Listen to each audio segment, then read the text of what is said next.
চারটি জানাজা বাংলাদেশের ইতিহাসে সবচেয়ে বড় জানাজা। শহীদ প্রেসিডেন্ট জিয়াউর রহমান যেদিন মারা গেছেন পুরো বাংলাদেশের মানুষ কান্না করেছে, কথা বলেন ঠিক কিনা? ওনার জানাজায় 20 লক্ষেরও বেশি মানুষ হয়েছিল সেই সময়। এরপরে কোরআনের পাকে আল্লামা সাইদি হুজুরের জানাজায় সে সময়ের সরকার বাধা দেওয়ার পরেও লক্ষ লক্ষ মানুষ তারা জানাজায় গিয়েছিল। আল্লাহু আকবার বলেন। কোরআনের পাকে আল্লামা সাইদি হুজুর বিদায় নেওয়ার 1 বছর পার না হতে আপনাদের ক্ষমতার চেয়ার ছেড়ে চলে যাওয়া লাগে। রান্না করা ভাত আল্লাহ খাইতে দেয় না। আমরা চাইছিলাম, কি কইলেন? আমরা চাইছিলাম পদত্যাগ, যে ম্যাডাম যারাই মুসলমানের রক্ত নিয়ে খেলা করবে ওদের জীবনের পরিণতি ভালো হয় না। দেখলেন না এদেশেও যারা আলেমদের উপরে নির্যাতন জুলুম করেছিল, শাপলা চত্বরে রাতের আধারে আলেমদেরকে যারা হত্যা করেছিল, মিথ্যা মামলা হামলা দিয়ে এদেশের সোনার মানুষদেরকে যারা ফাঁসির দড়িতে ঝুলিয়েছিল, মিথ্যা মামলা হামলা দিয়ে হাজার হাজার মানুষকে যারা জেলখানায় বন্দী করেছিল, জুলাই শিশু থেকে বৃদ্ধ পর্যন্ত হাজার হাজার মানুষের বুকে যারা গুলি চালিয়েছিল, ওরা ক্ষমতার চেয়ার রেখে পালিয়ে গেছে। কথা বলে ঠিক না? যারাই মুসলমানের রক্ত নিয়ে খেলা করবে, যাদের হাতে মানুষের রক্ত লেগে আসে, এদের জীবনের পরিণতি ভালো হয় না। কথা বলেন না কেন? বললে রাগ করেন, করলেও কিচ্ছু করার নেই। কেন মারলেন? কি অপরাধ ছিল? ঘরের ভিতরে শিশু জানালাই ছিল, গুলি ঢুকে ওই ছোট্ট শিশুর বুক ঝাঁঝরা করে দিয়েছে। জানালে দিয়ে গুলি কেমনি ঢুকলো? ছাদে শিশু খেলতে গেছে, সেখানে শিশু মারা গেল। কিভাবে? আপনাদের লজ্জা হয় না? হ্যাঁ, মানুষ মারা রাজনীতি করেন, মানুষকে মারেন, আর জনগণের জন্য মায়া কান্না দেখান যে আমি দেশের মানুষকে খুব ভালোবাসি। এরা গরিবের রক্ত নিয়ে রাজনীতি করে। কথা বলে ঠিক কিনা? যারা সত্যিকারের নেতা ওরা ওই দেশের একজন মানুষের জীবন নিয়ে কখনো খেলা করবে না। কথা বলেন ঠিক কিনা? আর এরা ক্ষমতার চেয়ার টিকে রাখার জন্য হাজার হাজার লক্ষ লক্ষ মারতেও 1 সেকেন্ড ভাবে না। বলে দেশের সব মরুক, ক্ষমতা টিকে থাক। কি লাভ হইল? পারছেন? আল্লাহর খেলা। এখানে আমাদের কিচ্ছু করার ছিল না, আসমান থেকে ফয়সালা হয়ে গেছে। কথা বলেন ঠিক কিনা? এই জন্য জুলুম করতে নাই। যার কোরআন পড়ে দিন শুরু হয়, ফজরের নামাজ দিয়ে দিন শুরু হয়, তারা কখনো আলেমদেরকে মিথ্যা মামলা দিয়ে জেলে ঢুকাইতে পারে না। কথা বলেন। একজন মারা গেল, দেশ নেত্রী বেগম খালেদা জিয়া, 3 বারের সাবেক প্রধানমন্ত্রী, এদেশের প্রথম নারী প্রধানমন্ত্রী। জানাজা দেখেছেন? স্মরণকালের ইতিহাসের সেরা জানাজা। এই দেশের মানুষ মসজিদ মাদ্রাসা থেকে তার জন্য দোয়া করেছেন, বাধ্য করা হয়নি। কোন নেতা সে বলেনি যে দোয়া করেন, অটোমেটিক ভাবে ইমাম সাহেব এমনি দোয়া করছে। কারণটা কি? কারণ উনি আলেমদেরকে পছন্দ করতেন, ইসলাম আলাদেরকে ভালোবাসতেন। উনি ওনার জীবন দশায় ইসলামের বিরুদ্ধে, আলেমদের বিরুদ্ধে একটি মন্তব্য করেনি। কথা বলেন ঠিক কিনা? এই জন্য বিদায় বেলায় দেশবরণ্য আলেমদের কাঁধে তার লাশ, তার কফিন ওঠে। কথা কন ঠিক কিনা? এটা ভালোবাসা দিয়ে অর্জন করা লাগে, মানুষের সাথে ভালো আচরণ দিয়ে অর্জন করা লাগে। কথা বলেন না কেন? বাংলাদেশের ইতিহাসে এত বড় জানাজা কেউ পায়নি। 4টি জানাজা বাংলাদেশের ইতিহাসে সবচেয়ে বড় জানাজা। শহীদ প্রেসিডেন্ট জিয়াউর রহমান যেদিন মারা গেছেন পুরো বাংলাদেশের মানুষ কান্না করেছে। কথা বলেন ঠিক কিনা? ওনার জানাজায় 20 লক্ষেরও বেশি মানুষ হয়েছিল সেই সময়। এরপরে কোরআনের পাকে আল্লামা সাইদি হুজুরের জানাজায় সে সময়ের সরকার বাধা দেওয়ার পরেও লক্ষ লক্ষ মানুষ তারা জানাজায় গিয়েছিল। আল্লাহু আকবার বলেন। কোরআনের পাকে আল্লামা সাইদি হুজুর বিদায় নেওয়ার 1 বছর পার না হতে আপনাদের ক্ষমতার চেয়ার ছেড়ে চলে যাওয়া লাগে। রান্না করা ভাত আল্লাহ খাইতে দেয় না। আমরা চাইছিলাম, কি কইলেন? আমরা চাইছিলাম পদত্যাগ, যে ম্যাডাম ধরে না, যেদিন ধরেছে মামুবাড়ি দিল্লি গিয়ে পড়েছে। উনি যদি পদত্যাগ করে জেলেও যাইতো, অন্তত ওনার নেতা কর্মীরা মিছিল করতে পারত। জেলের তালা ভাঙবো, নেত্রীকে বের করে আনবো, মিছিলটাও করবে দিলেন না। নিজের জীবনের মায়ায় বড় করলেন।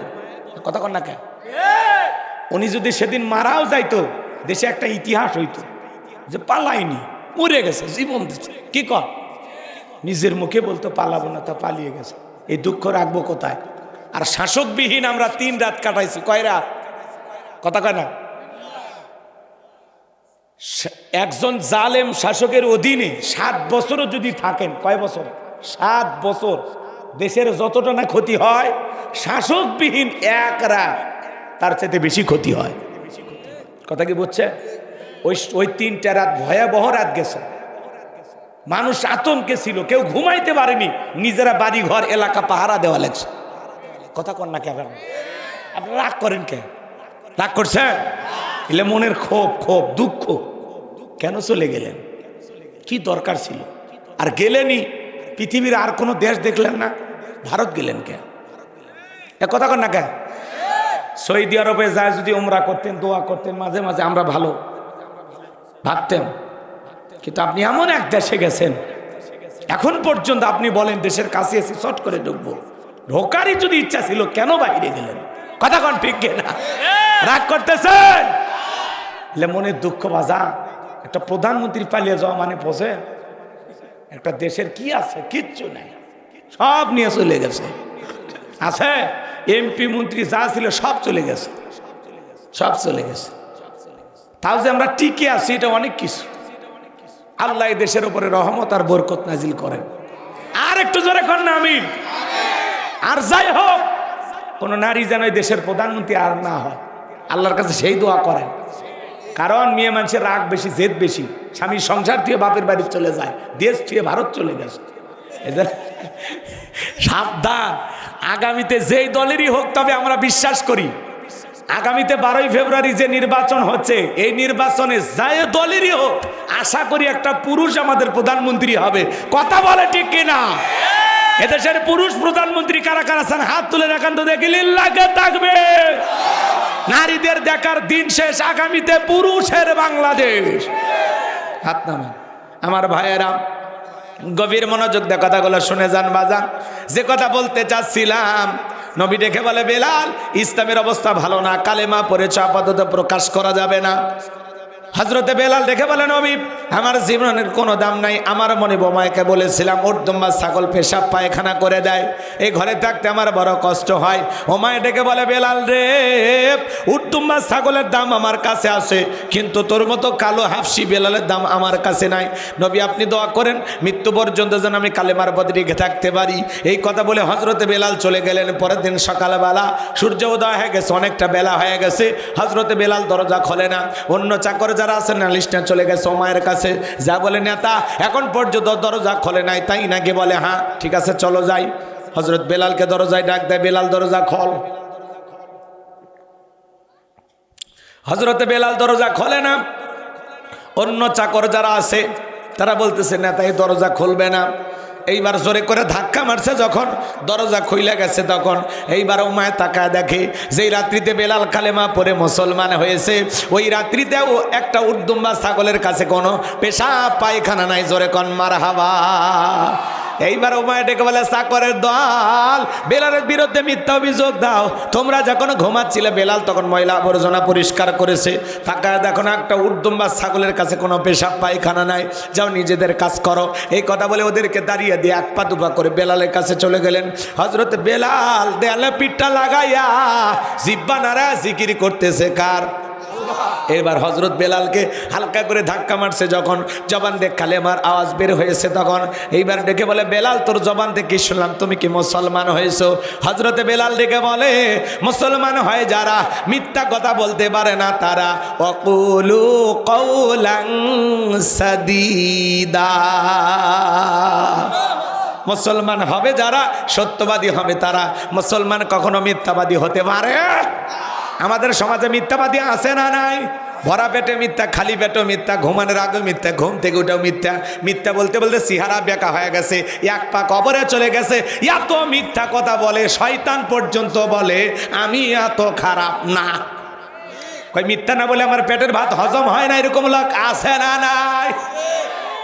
ভাই মিথ্যা বলবেন না, সত্য কথা বলবেন। সত্য সুন্দর, কথা কয় না কে? সত্য কি সুন্দর, সত্য বলবেন। একটা মিথ্যা বললে ওই মিথ্যাকে ঢাকতে গিয়ে আরো 10টা মিথ্যা বানায় বলা লাগে। মিথ্যা বললে জবানের বরকত নষ্ট হয়। মিথ্যাবাদী মানুষকে কেউ পছন্দ করে না। কথা বলে ঠিক কি না?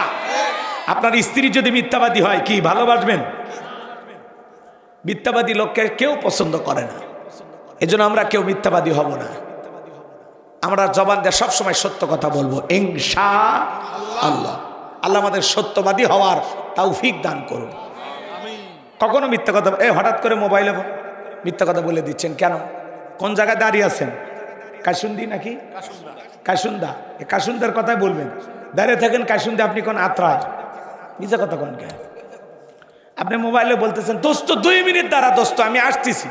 2 মিনিট কয় আপনি বিকেলে দেখা করেন, 4 ঘন্টা চলে গেছে। এর 2 মিনিট কি আমাদের 2 মিনিট? এগুলো বলাও মিথ্যা, এগুলো বলাও কি মিথ্যা। আপনি বলতে পারেন যে ভাই আমার একটু সময় লাগবে, একটু অপেক্ষা করেন। আপনি টাইমই বেঁধে দেন। 2 মিনিট বললে 2 মিনিট পরে আসা লাগবে, 5 মিনিট বললে 5 মিনিট পরে আসা লাগবে। অনেকে বলে দোস্ত প্লিজ 1 মিনিট দোস্ত, কয়ে দেয় 2-3 ঘন্টা পরে আসে। 1 মিনিট কি 1 মিনিট 2-3 ঘন্টা? তো এগুলো কি মিথ্যা। আপনি অজান্তে অনেক মিথ্যা কথা বলতেছেন। আল্লাহ আমাদের বুঝ দান করেন। সত্য কথা বলবেন। ভ্যানত চড়ে অটোর চড়ে যাচ্ছে, কয় দোস্ত আমি তো এখন হেলিকপ্টারে বলে, এগুলো মিথ্যা বলবেন না। যেখানে আছেন সেটাই বলবেন। আল্লাহ আমাদের হেদায়েত দান করেন। জোরে বলেন আমিন। এইবার ওমায় ডেকে বলে বেলাল তুমি কি মুসলমান হয়েছ? হযরতে বেলাল ডেকে বলে মুসলমান হয় যারা মিথ্যা কথা বলতে পারে না তারা। গতকাল রাত্রিতে নবীজির হাতে হাত রেখে আমি কালেমা পড়ে মুসলমান হয়েছি। এইবার ওমায় ডেকে বলে বেলাল তুমি যদি চাও উট দুম্বা ছাগলের মালিক বানায় দেব, থাকার জন্য ভালো ঘরের ব্যবস্থা করে দেব। হযরতে বেলাল ডেকে বলে ওমাইয়া দুনিয়ার কোনো পার্থিব সম্পদের বিনিময়ে বেলাল তার ঈমান বিক্রি করবে না। বলুন আল্লাহু আকবার। এই কথা শোনার পরে ওমায় ডেকে বলে বেলাল আমার কথা না শুনলে বড় নেতা আবু জেলকে খবর দিব। হযরতে বেলাল ডেকে বলে কোন বড় নেতা ছোট নেতা এখন কাউকে গোনার টাইম নাই। আমি দুনিয়ার কোন আবু জেলকে ভয় করি না, আমি ভয় করি আমার আল্লাহকে। আল্লাহু আকবার। আরেকটু জোরে বলুন না আল্লাহু আকবার। সম্মানিত ভাইরা আমার গভীর মনোযোগ দিয়ে কথাগুলো শুনবেন। এইবার ওমায় দৌড়ে চলে গেলে আবু জেলের বাড়িতে যায়, বলে নেতার সংবাদ খুব খারাপ। আমার বাড়ি কি তোদের বেলাল কালেমা পড়ে মুসলমান হয়েছে তাই নাকি? বলে হ্যাঁ ঠিক আছে যাও আমি আসতেছি। এই আবু জেলের কিছু সাঙ্গ পাঙ্গ ক্যাডার মাস্তান ছিল যাদের কাজই হলো মুসলমানদের উপর নির্যাতন জুলুম চালানো। এই আবু জেল কত বড় ভয়ঙ্কর হারামি ছিল জানেন বাজার? হযরতে আম্মার রাদিয়াল্লাহু তাআলা আনহু তার মা সময় কেনে হেঁটে যাচ্ছে। আবু জেল ডেকে বলে আম্মার শুনেছি তোমরা নাকি মুসলমান হয়েছ। হযরতে আম্মার বলে হ্যাঁ আমরা মুসলমান হয়েছি। আবু জেল ডেকে বলে তোমরা কি জানো এর পরিণতি কত ভয়ঙ্কর হতে পারে? এই কথা বলে আবু জেল কি করলো জানেন? হযরতে আম্মার এবং তার মা সুমাইয়াকে 2টা খুঁটির সাথে বাঁধলেন আর ডেকে বলে আম্মার এখন যদি একটা খেলা দেখাই বলতো কেমন হবে? আম্মার বলে কি খেলা দেখাইবা? আবু জেল ডেকে বলে আম্মার তোর চোখের সামনে যদি তোর মাকে আমি উলঙ্গ করি বলতো কেমন হবে? হযরতে আম্মার মাথাটা নিচু করলেন। এইবার সুমাইয়া রাদিয়াল্লাহু তাআলা আনহাকে আঘাত করা শুরু করলেন। হযরতে সুমাইয়া তার কলিজার টুকরা সন্তানকে ডেকে বলে বাবা আম্মার বেঈমানদের কথায় কখনো ঈমান ছাড়বা না। এইবার আবু জেল আঘাত করতে করতে এক পর্যায়ে তার শরীরের সমস্ত পোশাকগুলো খুলে ফেলে দিলেন, জমিনের উপর লুটিয়ে পড়লেন হযরতে সুমাইয়া।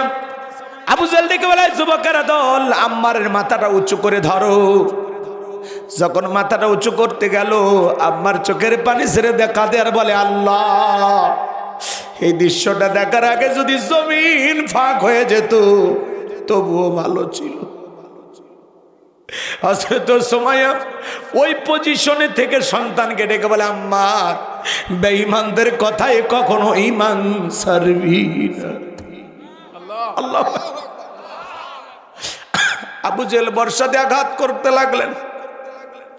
আঘাত করতে করতে এত জোরে তার লজ্জাস্থানের ভিতরে বর্ষা দিয়ে আঘাত করেছেন। সুমাইয়া শাহাদাতের পেয়ালা পান করবেন, সন্তানকে ডেকে বলে আম্মা আমি আমার নাকের মধ্যে জান্নাতের সুঘ্রাণ পাইতেছি। আমি হয়তো আর বেশিক্ষণ দুনিয়াতে থাকবো না। ও আমার সন্তান, মৃত্যুর পূর্বে মা হিসাবে সন্তানকে একটা কথাই বলে গেলাম, বেঈমানদের কথায় কখনো ইমানের পথ ছাড়বা না। আল্লাহু আকবার। হযরতে সুমাইয়া ইসলামের প্রথম নারী, শাহাদত বরণ করলেন ইসলামের জন্য। আল্লাহু আকবার বলে।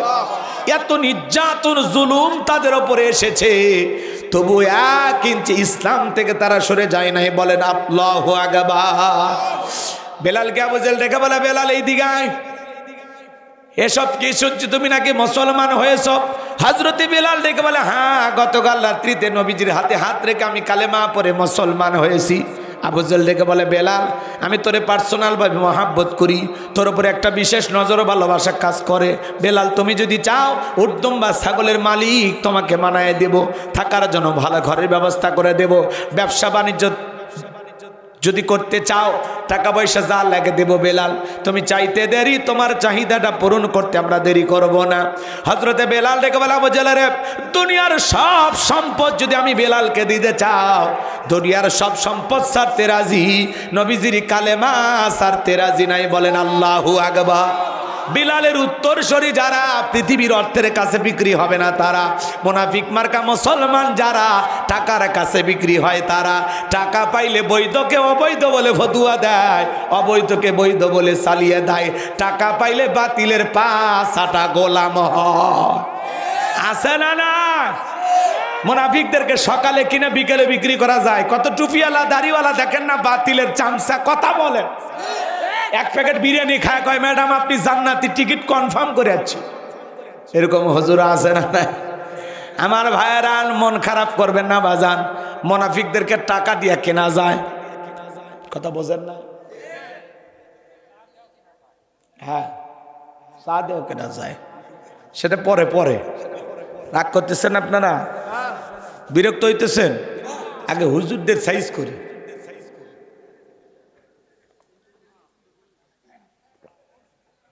কি হয়েছে? শোনেন, কষ্ট হচ্ছে নাকি আপনাদের? বলেন। আমাদের কিছু হুজুর আছে, হুজুর দেখতে হুজুর, কিন্তু ওই যে ছাতা যেদিকে, কোন দিকে ছাতা ধরবে ওই দিকে, বৃষ্টি যেদিকে, যখন যেই দল আসে সেই দলের দালালি শুরু করে দেয়। কথা কর না কেন? নাম ধরে বলা লাগবে? কোন টুপিওয়ালা দাড়িওয়ালা ইসলামপন্থী লোকেরা বাতিলের পা চাটতে পারে? কিন্তু ওরা মুনাফিক। রাতের বেলা 1 বস্তা টাকা দিলে সব ঠিক, সকালে এসে ভুলভাল বক্তব্য দিবি। অমুক দল তো ইসলামী দলই না। কথা কয় নাকি? ওরা ইসলামের চূড়ান্ত দুশ্মন। কয় টাকা খাচ্ছে? বস্তার খবরটা দিল না? কথা কন না কে? কয় বস্তার টাকা খায় এগুলো যে বলে, আপনার কেমনে বুঝাবো? কোটি কোটি টাকার কাছে বিক্রি হয়, কোটি কোটি টাকার কাছে। আপনি টাকা দেখলে অজ্ঞান হয়ে পড়ে যাবে। তো বেলালের উত্তরসূরি যারা, এরা টাকার কাছে বিক্রি হবে।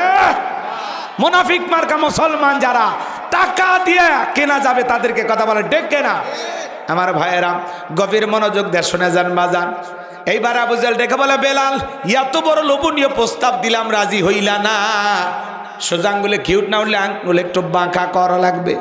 এই কথা বলে যুবকদের লেলিয়ে দিল, চাবুক দিয়ে পিটাও। হযরত বেলালকে চাবুক দিয়ে পিটানো শুরু হলো। যত জোরে চাবুক মারে বেলাল, তত জোরে কালেমা পড়ে। চাবুক দিয়ে পিটাইতে পিটাইতে কালো চামড়া গুলো ফেটে রক্ত ঝরা শুরু হয়ে গেল। আবু জেহেল ডেকে বলে, বেলাল কালো চামড়া গুলো ফেটে রক্ত ঝরতেছে রে বেলাল, তবু কি নবী মুহাম্মদ সাল্লাল্লাহু আলাইহি সাল্লামের কালেমা ছাড়বি না? হযরত বেলাল ডেকে বলে, আবু জেহেল রে, মারতে মারতে যদি মেরেও ফেলে দাও, জীবনটা দিতে রাজি, নবীজির কালেমা ছাড়তে রাজি নাই। বলেন আল্লাহু আকবার। এইবার যুবকদেরকে বলে, যুবকের দল, বেলালের পায়ে রশি লাগাও। হযরতে বেলালের পায়ে রশি লাগানো হলো। উটের পায়ের সঙ্গে বেঁধে আরবের উত্তপ্ত গরম বালিতে শেষরাইয়া শেষরাইয়া নিয়ে ঘোরা গলু। আরবের বালিগুলো এত গরম চাল দিলে মরি হয়ে যায়, এত উত্তপ্ত ফুটান্ত গরম বালি। এ বাজান বাবলা গাছের কাটাগুলো জিব্বার ভিতরে পেরেগের মতো মারা গলু। বিকেলবেলা নিয়ে এসে বলে, বেলাল চাবুক দিয়ে পিটাইলাম, পাইরসি লাগে নিয়ে ঘুরলাম রে বেলাল, তবু কি নবী মোহাম্মদ সাল্লাল্লাহু আলাইহি সাল্লামের কালেমা সরবি না? হযরতে বেলাল ডেকে বলে, আবু জাহল রে, মারতে মারতে যদি মেরে ফেলে দাও, বেলালের নিঃশ্বাস থাকবে যতদিন, বেলাল ইসলামের পথে টিকে থাকবে ততদিন। আবার ভাইয়েরা, এইবার আবু জাহল ডেকে বলে, যুবকের দল যাও, বড় একটা পাথর নিয়ে এসে বেলালের বুকের উপর চাপাইয়া দাও। বিশাল বড় একটা পাথর নিয়ে আইসা হযরতে বেলালের বুকের উপরে চাপাইয়া দেওয়া হলো। আবু জাহল মনে করলো পাথরে চাবার আঘাতে বেলাল মারা যাবে, এই কথা ভেবে কাফেরা চলে গেল। হাত বাঁধা, পা বাঁধা, রক্তাক্ত জিহ্বা, বুকের উপরে বিশাল বড় পাথর। এরপরে বেলাল জিকিরি করতেছে কার? আপনাকে আমাকে জিকিরি করার জন্য কেউ মারে না। ও নওগাঁর মুসলমানেরা, আত্রায়ের ভাইয়েরা, জিকির করার জন্য কেউ মারে না, পেটে না, ধমক দেয় না। আমরা কপাল পোড়া তবু আল্লাহর জিকির করি না। মাঠে ময়দানে কাজ করতে করতে আল্লাহর জিকির করা যায়, রিক্সা ভ্যান চালাইতে চালাইতে জিকির করা যায়, ব্যবসা প্রতিষ্ঠানে বৈশা বৈশা আল্লাহর জিকির করা যায়, অফিস আদালতে বৈশা বৈশা আল্লাহর জিকির করা যায়।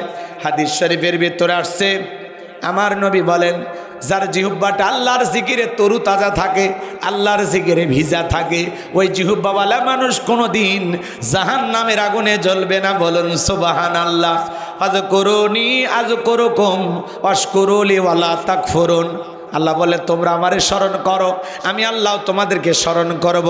কৃতজ্ঞতা প্রকাশ করো, অকৃতজ্ঞ হইও না। তাহলে সব সময় জবানে জিকিরি চালু রাখতে হবে কার? নবীর এক সহজ সরল সাহাবী বলে, হুজুর, ইসলামের এত বিধিবিধান আমার মনে থাকে না, সহজ কোনো আমল দেন। আল্লাহ রাসূল বলে, সাহাবী, সব সময় যদি আল্লাহর জিকিরে জিহ্বাটা ভিজে রাখতে পারো, আল্লাহর জিকিরে তোমার জিহ্বাটা তরুতাজা রাখতে পারো, এই জিকিরই তোমাকে জান্নাতে পৌঁছায়া দেবে। মা বোন যারা আওয়াজ শুনতেছেন, মা, মাসে কয়েকদিন আপনারা অসুস্থ থাকেন, যে সময় আপনাদের নামাজ পড়া নিষেধ, ওই সময়গুলোতে আপনারা চাইলে বেশি বেশি আল্লাহর জিকির করতে পারেন। জিকির করতে কোনো বাধা নাই, সব সময় জবানে জিকির চালু রাখবেন। সুবহানাল্লাহ, আলহামদুলিল্লাহ, লা ইলাহা ইল্লাল্লাহ, আল্লাহু আকবার, সুবহানাল্লাহি ওয়া বিহামদিহি, সুবহানাল্লাহিল আযীম। কোনো বান্দা রাত্রিবেলায় যদি জিকির করে, এমত অবস্থায় হঠাৎ করে ঘুম চলে আসে, সারা রাত জায়গা জায়গা জিকির করলে যে সব, আপনি ঘুমানোর সময় জিকির করতে গিয়ে হঠাৎ করে ঘুমের মধ্যে চলে গেলেন, সারা রাত জায়গা জিকির করলে যে সব পাবেন, আল্লাহ সেই সম পরিমাণ সব আপনার আমল নামায় লিখে দেবেন। বলুন সুবহানাল্লাহ। তাহলে জিকির করার দরকার আছে না নাই? বেলালের মতো জিকির করলে কি এখন মার খাওয়া লাগে? কথা বলেন, খাওয়া লাগে? তারপরে অকৃতজ্ঞ, জিকির না করে জিহ্বার উপরে 3 পরর ময়লা পড়ে গেছে, জিকির আসে না। যখন বিপদে পড়ি, বালা মুসিবত আসে, অসুস্থ হয়, তখন কুতিয়ার ডাকি, আল্লাহ আল্লাহ উফ আল্লাহ। কথা ঠিক? তখন কোতে আর কয় আল্লাহ। একটু রোগ হইলে, একটু ব্যথা পাইলে, একটু কষ্ট পাইলে তখন আল্লাহরে ডাক দেয়। আর যখন ভালো থাকে এমন একটা ভাব নিয়ে চলাফেরা করে যে কোনো রোগ তারে স্পর্শই করেনি। কথা কন? তখন আমোদ প্রমোদে ঘুরতেছে, রং ঢঙ্গে ঘুরতেছে, আল্লাহরে স্মরণই নেই। ভাই, এই দুনিয়াতে আসছেন, কে পাঠাইছে? তারে ডাকার দরকার নাই। কথা বলেন, তারে ডাকার দরকার নাই। যত ডাকবেন বেশি তত লাভ না লস? জোরে কন। তাহলে লাভ বুঝে কাজ বসে আছেন কে? সব সময় আল্লাহর জিকির করবেন, সব সময়।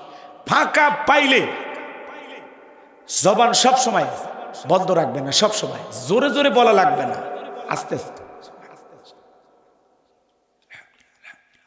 ঠোঁটটা যেন নড়ে, আপনি জোরে জোরে বলা লাগবেন। তবে হ্যাঁ, হাটে বাজারে ঘুরতেছেন, তখন মাঝে মাঝে জোরে জোরে 2-1 বলবেন, যাতে আপনার দেখা দেখি আরো 2-4 জন কথা কয় না কে। হ্যাঁ, আমার গ্রামের কিসের পাগল, আমার গ্রামের এক লোক ছিল, উনি রাস্তা দিয়ে হেঁটে যেত আর জোরে জোরে জিকির করত। সেই বান্দা আরে মারা গেছে, ভালো দিনে মরছে, জুমার দিনে কালেমা পড়তে পড়তে মরছে। চেহারাটা যেমন তার সে কয়েক গুণ সুন্দর হয়েছে মরার পরে। এত ভালো মানুষ ছিল। ছোট ছোট বাচ্চা দেখলে বলতো বাবা বলো আল্লাহ আল্লাহ আল্লাহ, ছোট ছোট বাচ্চাদেরকে জিকির শিখাইত। আর আপনি ছোট বাচ্চা পেলে কি কন, এক লাইন গান গত রে বা, এটা কি? আল্লাহ হেদায়েত দান করে।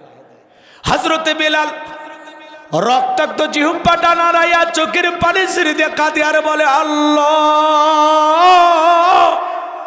তুমি তো সেই আল্লাহ ইব্রাহিমের জন্য যদি নমরুদের আগুনকে ফুলের বাগান বানায় দিতে পারো, ও আল্লাহ তুমি কি পারো না বেলালের বুকের পাথরটাকে তুলার মতো নরম বানায় দিতে? হযরতে বেলাল দোয়া করতে দেরি, আসমানের মালিক আল্লাহ দোয়া কবুল করতে দেরি করে নাই। বেলালের বুকের পাথরটাকে আমার আল্লাহ তুলার মতো নরম বানিয়ে দিয়েছেন। বলুন সুবহানাল্লাহ। আশেক রাসূল বেলাল, নবীর পাগল বেলাল, নবীকে কতটা ভালোবাসতেন জানেন? নবী যখন মক্কা নগরীতে পথ চলতো, বেলাল একবার ডানে যাওয়ার একবার বামে যায়। নবী ডেকে বলে বেলাল বুঝি না একবার বামে যাওয়ার একবার ডানে যাও, কারণটা কি? হযরতে বেলাল দেখে বলে নবী আপনি ইসলামের দাওয়াত দেন, কোরআনের প্রচার প্রসার করেন, ওই কাফেররা হলো আপনার শত্রু, আপনাকে টার্গেট করে যদি ওরা ডান থেকে তীর নিক্ষেপ করে গো নবী, ওই তীরটা যেন সর্বপ্রথম আমি বেলালের বুকের ভেতরে ঢোকে। আর আবার বাম দিকে যায়, মনে মনে ভাবি গো নবী ওই তীরটা যেন সর্বপ্রথম আমি বেলালের বুকের ভেতরে ঢোকে। আমি বেলাল মারা গেলে ইসলামের ক্ষতি হবে না, আপনি নবী মারা গেলে ইসলাম আর মাথা উঁচু করে সামনের দিকে দাঁড়াতে পারবে না। চিৎকার মেরে বলুন আল্লাহু আকবার। নিজের জীবনের বিনিময়ে নবীকে আগলায় রাখতেন বেলাল। সেই বেলালের নির্যাতন জুলুমের কথা বিশ্ব নবীর কান পর্যন্ত যখন পৌঁছে গেল, নবী তখন ডেগলা ওয়াক্কুর, যাও যাও তুমি আমার বেলাল জন্য একটা কিছু করো। হযরত আবু বকর সিদ্দিক রাদিয়াল্লাহু তাআলা আনহু কয়েক গুণ দাম বেশি দিয়া গোলামীর জীবন থেকে হযরত বেলালকে আজাদ করলেন, মুক্ত করলেন। বলুন আল্লাহু আকবার। আরেকটু জোরে আজাদ করলেন, আল্লাহু আকবার বলেন। আমার ভাইয়েরা গভীর মনোযোগ দিয়ে কথাগুলো শুনে যান, বাজার হৃদয়ের কান পেতে কথাগুলো শুনে যান। এই যখন ইসলামের অবস্থা, একদিকে সন্তান হারানোর ব্যথা, সাহাবায়ে কেরামদের উপর নির্যাতন, জুলুম, কাফিরদের সমালোচনা, এই জন্য নবীজির মনটা ভীষণ খারাপ। নবীর যখন মন খারাপ, নবীকে সান্ত্বনা দেওয়ার দায়িত্ব কার? আরেকটু জোরে কর। আমার আল্লাহ ডেকে বলে জিবরাইল আমার বন্ধুর মা নাই বাবা নাই, আমি ছাড়া আবার বন্ধুর কেউ নাই রে জিবরাইল। আমার বন্ধুর মনটা হয়েছে ভারী, আমি আল্লাহ সইতে নাহি পারি। লাহু মাহফুজ থেকে সূরা কাউসার নিয়ে যায় আমার বন্ধুর উপরে নাজিল কর তাড়াতাড়ি। আল্লাহু আকবার। আমার নবী বলেন আনাস আমার কষ্টের কারণটা কি তোমরা জানো? কি তোমার মুস্কি হাসি দেওয়ার কারণ হলো এই মাত্র আসমান থেকে জিবরাইল এসে আমার উপরে সূরা কাউসার নাজিল করলো। নবী তখন মুস্কি মুস্কি হাসলেন আর সাহাবায়ে কেরামদের সামনে তেলাওয়াত করে শুনিয়ে দিলেন। আমার আল্লাহ রাব্বুল আলামিন বলেন ইন্না আ'তাইনাকাল কাউসার ফাসাল্লি লিরাব্বিকা ওয়ানহার ইন্না শানিয়াকা হুয়াল আবতার। আল্লাহু আকবার। আমার আল্লাহ বলেন ইন্না আ'তাইল কাউসার, নিশ্চয়ই আমি আল্লাহ পাক আপনাকে হাউজে কাউসার দান করেছি। আল্লাহু আকবার বলেন। আমার ভাইয়েরা এই পৃথিবীর অন্য কোন নবী রাসূলকে আল্লাহ রাব্বুল আলামিন হাউজে কাউসার দান করেন নাই।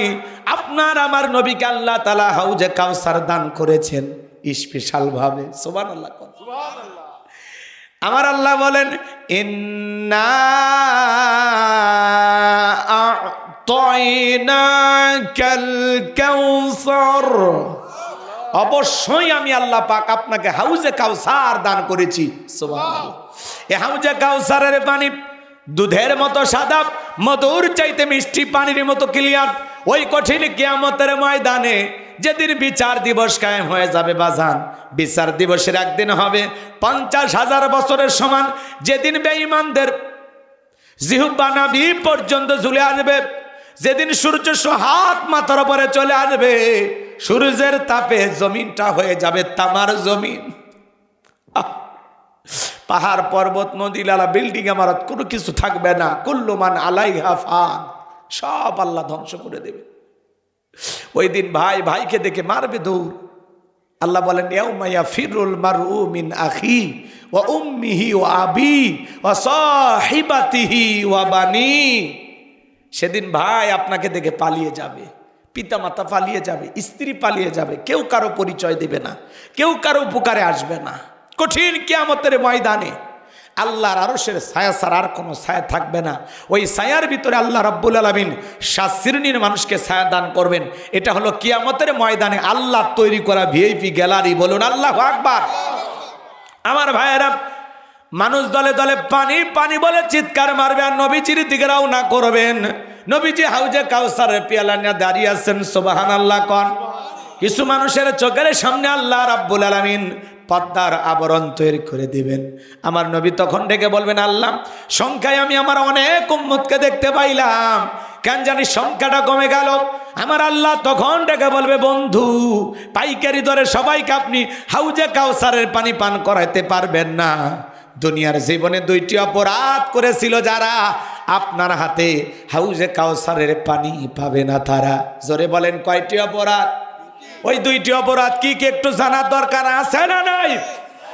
ওই 2টি অপরাধ আপনার আমার ভিতরেও থাকতে পারে, ভালো করে বুঝবেন। নবীজি হাউজে কাউসারের পেলেনে দাঁড়িয়ে আছেন, নবীজির হাতে এক পেলা হাউজে কাউসারের পানি কিয়ামতের ময়দানে যদি পান করতে পারেন, জান্নাতে ঢোকা পর্যন্ত আর আপনারা তৃষ্ণা লাগবে না, তৃষ্ণা মিটে যাবে। বলুন সুবহানাল্লাহ।